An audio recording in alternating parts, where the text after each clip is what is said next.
পাক হানাদার বাহিনীর কাছ থেকে আমাদের এই বাংলাদেশ স্বাধীন করেছে 1971 সালে। আজ 2025, প্রায় 54 বছর বয়স হয়ে গেছে আমাদের এই সোনার বাংলাদেশের। আমার বয়স কিন্তু 54 হয়নি, আমার বয়স 32 বছর। আমরা কিন্তু 1971 সালের মুক্তিযোদ্ধা দেখিনি, কিন্তু 24-এর মুক্তিযোদ্ধা আমরা দেখেছি। 1971 সালের রাজাকার বা মুক্তিযোদ্ধা বলে শেখ হাসিনা বাংলার জমিন থেকে অনেক সুযোগ সুবিধা নিয়েছেন।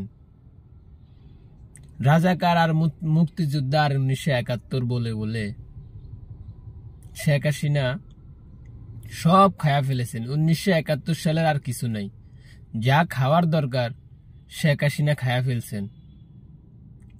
এখন আবার অন্য কেউ যদি আবার এই 1971 বলে যদি আবার খাইতে চান,